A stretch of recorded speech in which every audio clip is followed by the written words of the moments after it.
mengarah permanen ini kita belum pernah bicarakan apa-apa sebetulnya. Ya ini baru cerita kita lepas saja. Jadi apalagi kalau bicara tentang apakah perlu ada ketua, wakil ketua, atau anggota segala macam, itu belum pernah sama sekali bicarakan. Nah oleh karena itu saya kemarin menyampaikan, menghimbau lah ya. Kita kan semua lagi fokus menunggu sampai tanggal 20 Maret nih ya, rekapitulasi resmi dari KPU. Usulan tentang soal Ketua koalisi itu tadi. Oh, Oke. ya pertama begini, sebetulnya mungkin ya bisa jadi apa yang disampaikan oleh Grace itu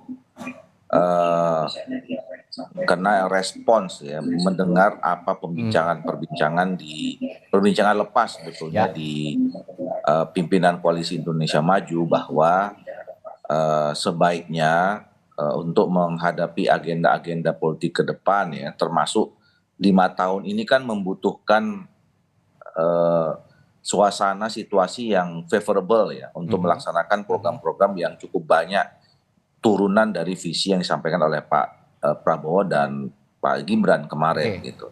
Nah, jadi dibutuhkan stabilitas politik. Nah, oleh karena itu, kalau memang bisa dirawat ya kerjasama politik yang selama ini sudah terjadi pada saat di Pilpres dengan bentuk namanya Koalisi Indonesia Maju, itu akan lebih bagus. Nah, apalagi dalam waktu dekat ini kan kita menghadapi pilkada ya, walaupun mungkin konfigurasi pemetaan kerjasama politik di Pilpres itu belum tentu bisa konkuren sama dengan di pilkada, karena ada faktor-faktor local wisdom dan segala macam seperti itu. Nah, mungkin itu dasar pemikirannya. Nah, kalau soal bentuknya seperti apa, sebetulnya belum pernah ada dibicarakan sama sekali, ya. Apakah itu menjadi organisasi formal, kemudian ada format ketuanya, wakil ketua yang segala macam itu, saya kira belum pernah. Makanya saya menyampaikan, ini kan kita semua sedang fokus nih kan menunggu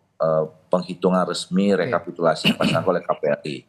Ya kalau misalnya mau bicara lebih konkret, lebih jauh tentang bangunan kerjasama permanen atau tidak, ya sebaiknya setelah itu, setelah kita tahu semua ini posisi kita masing, apa Golkar dapat berapa kursi, ya kan, kemudian di Koalisi Indonesia Maju berapa kursi, kalaupun kemudian ada membangun kerjasama dengan di luar Koalisi Indonesia Maju berapa dan apa visi yang terbangun sama-sama. Jadi, nah itu yang pertama. Yang kedua sebenarnya kalau bicara tentang koalisi besar atau tadi disebutkan Barisan Nasional, ya, terus Pak Jokowi yang memimpin.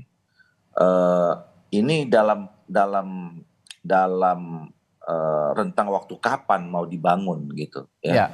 Kalau sekarang misalnya kalau dari sekarang sampai Oktober, tanggal 20 Oktober, ya pimpinan politik itu, ya pimpinan politik kalau tadi disebutkan misalnya ini untuk mengkonsolidasikan berbagai kekuatan politik, gitu.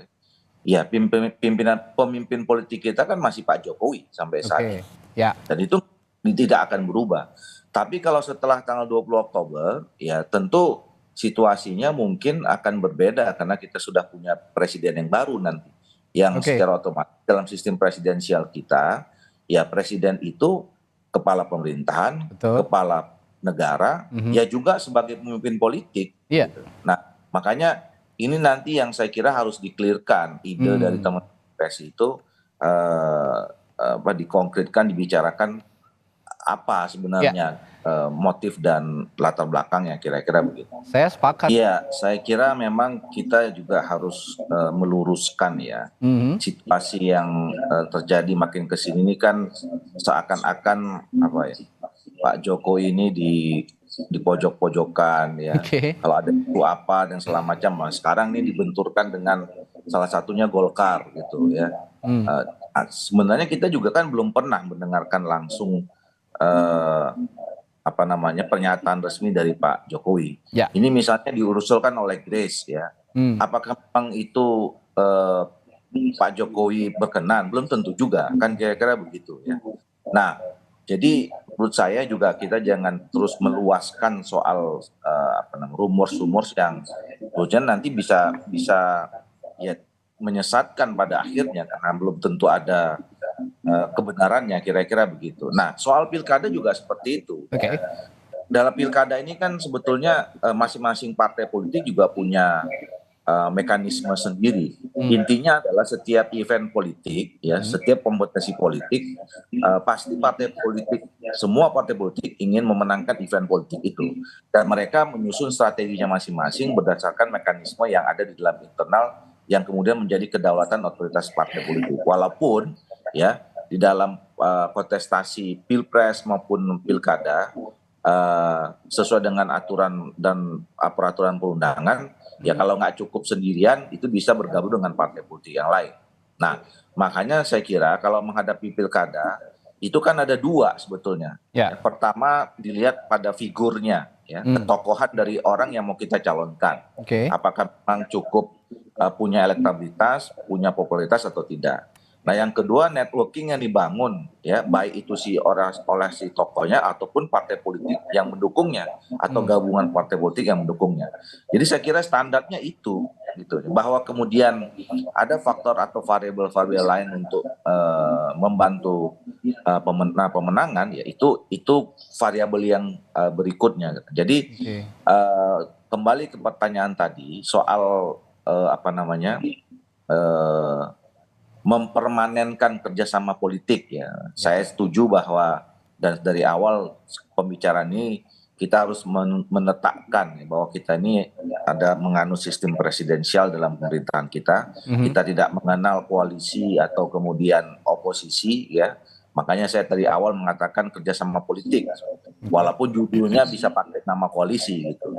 Dan saya yakin dengan berbedanya, ya, pemilu di tahun 2004 ini, di mana pilpres pileg itu sangat berdekatan dengan pilkada. Saya kira kerjasama politik di setiap pasangan pilpres ini kan punya chemistry yang masih kuat, masih dekat.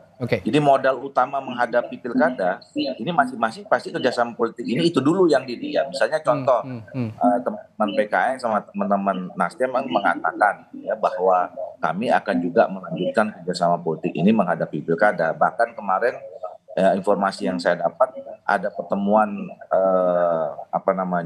tiga partai politik ini syukuran fraksi yang ada di DKI. Nah, jadi itu menurut saya sesuatu yang biasa saja karena memang kerjasama politiknya baru terjadi dan bahkan belum selesai sekarang. Kita nunggu hasil rekapitulasi KPU. Nah, jadi itu menurut saya yang menjadi variabel penting menghadapi pilkada ke depannya. Ya, soal bagaimana kaderisasi partai politik dikaitkan dengan tadi tokoh-tokoh keluarganya Pak Jokowi, apakah ini juga tidak menjadi kemunduran demokrasi gitu, Bung Doli? Karena Partai Golkar saya yakin juga masih punya banyak kader-kader yang potensial untuk diusung di pilkada, tapi kalau memunculkan lagi nama keluarganya Pak Jokowi, apakah ini nanti tidak banyak dipertanyakan oleh publik juga?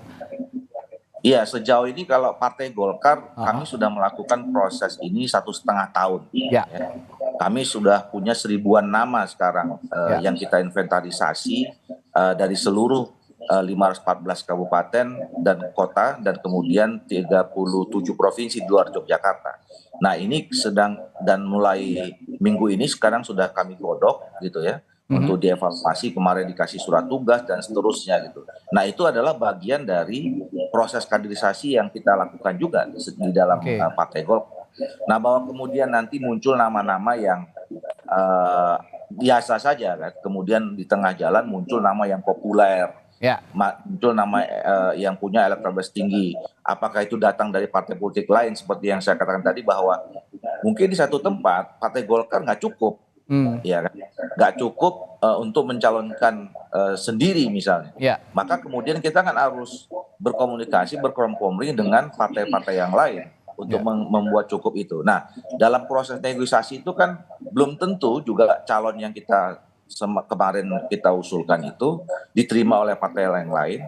Ya mungkin di situ terjadi perubahan-perubahan gitu. Nah, soal nama-nama misalnya tadi disebutkan, ya, keluarganya Pak Jokowi, ya, kita kan belum tahu nanti sejauh mana. Saya selalu membuat pendekatannya tadi, pendekatan ketokohan, elektabilitas, popularitas, gitu, ya. Kemudian partai mana yang mendukung. Nah, kalau memang pada akhirnya disurvei nanti, ya, Oke.